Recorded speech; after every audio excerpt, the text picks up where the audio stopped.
Alright my fellow agents, welcome back to the Gaming Brigade, and one request I've been getting here at the channel probably for a good 3 or 4 weeks is to highlight different builds that basically are not based around the Striker gear set. Now with that being said, another one of my go-to gear sets is Ongoing Directive, so as we roll into the weekend my friends, I want to take a few moments and highlight a few different builds that I recommend you trying out.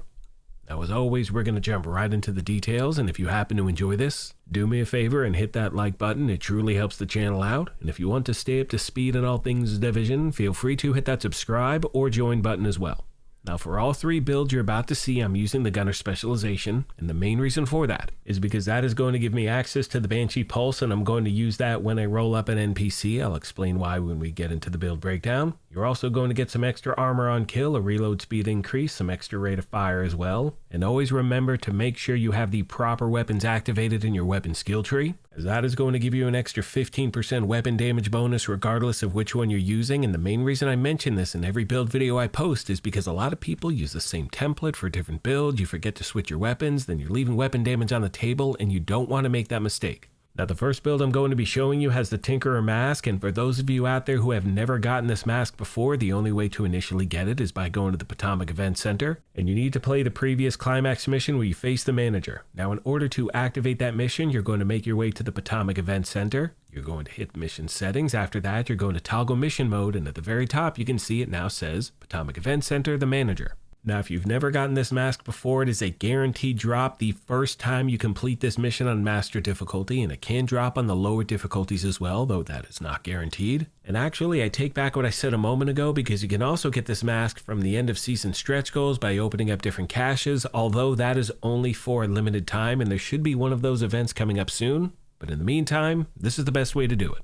Now the reason this mask is so effective is because it has the talent Abridged. If your primary and secondary weapons are not exotic or named and of the same type, the secondary weapon's talent will also be applied to the primary weapon. It does not apply if the primary or secondary weapon's talent includes weapon swapping, and it does not apply if the primary or secondary weapon talents are the same, which means you cannot have the same talent on both weapons. They are not going to stack. Now as you can see on screen, my primary weapon for this build is a Police M4 with the talent Sadist. That is going to amplify weapon damage by 30% to bleeding enemies. After 4 kills, it applies bleed to the next enemy you hit. We'll circle back to that in a second. Now my secondary weapon, because I'm using the Tinkerer, this also needs to be an assault rifle. And as you can see, this has the talent Pressure Point, and that is going to amplify weapon damage by 15% to enemies under a status effect. So once again, to be very clear my friends, when I'm using the Police M4, I'm going to have both of those talents on that primary weapon.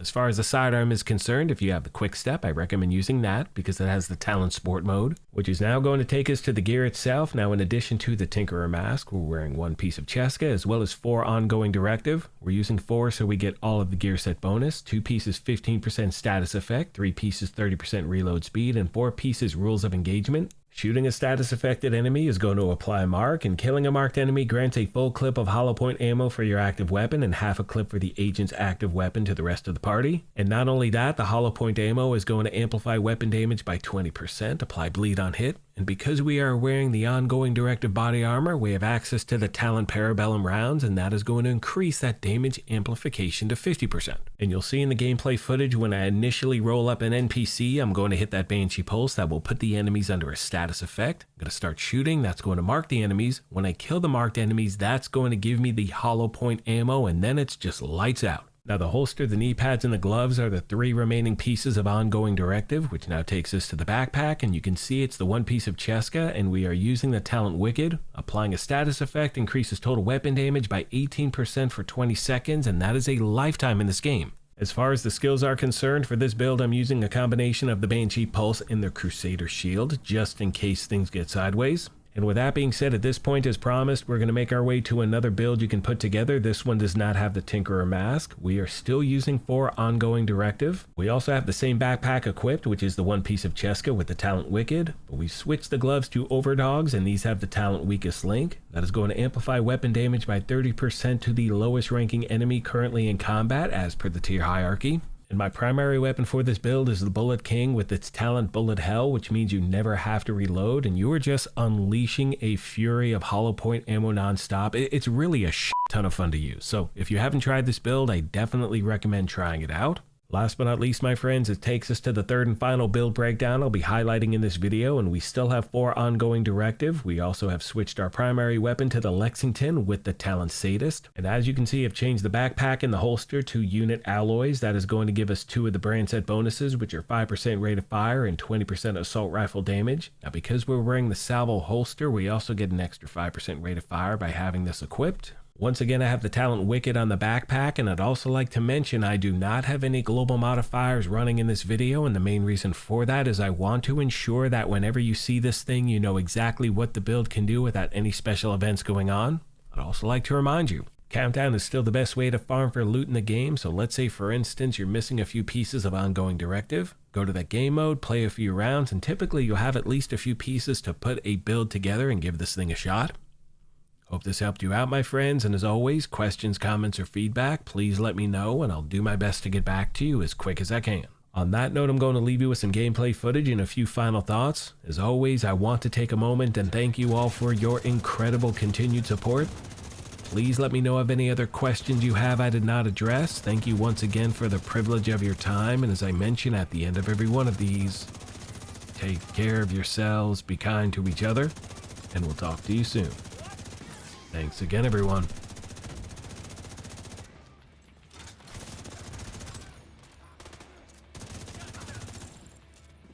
Hello once again, my fellow agents. I hope everyone is having a great weekend so far. Few things I want to mention really quick. First of all, in the gameplay footage you're looking at right now, I am using that Tinkerer build. And really quick, for those of you out there who would rather use a combination of 2 LMGs, you can totally do that. It's up to you. I like the talent combination of Sadist as well as Pressure Point. So again, if you want to use 2 LMGs, one has the Talent Sadist, one has the Talent Pressure Point. Now after this gameplay, you will see the second build breakdown I showed you based around the Bullet King, but unfortunately I couldn't get gameplay footage of the third build, and the reason for that is because I recorded this yesterday and the game just kept crashing, right? And I only have so much patience and time, you know what I mean? So I do apologize for the limited gameplay footage I'm showing you, but what are you gonna do, right? I mean, we can only do what we can do. Anyway, that's all I got for this video, my friends. I hope you enjoyed the build breakdown. Thank you once again for everything, and I will see you in the next one.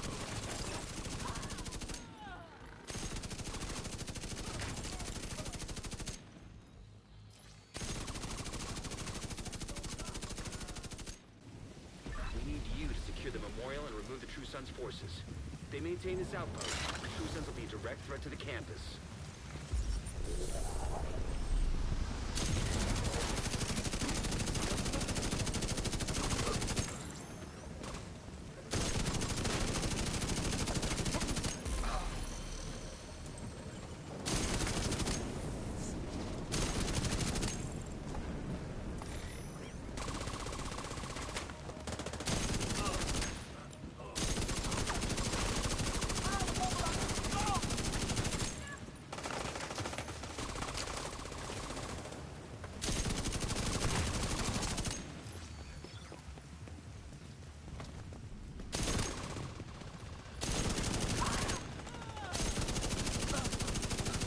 Got a visual on additional hostiles in the memorial compound. They're moving south. There's a gate between you. It looks closed from here. Agent, you'll need to find a way to open that gate.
True Sons have turned the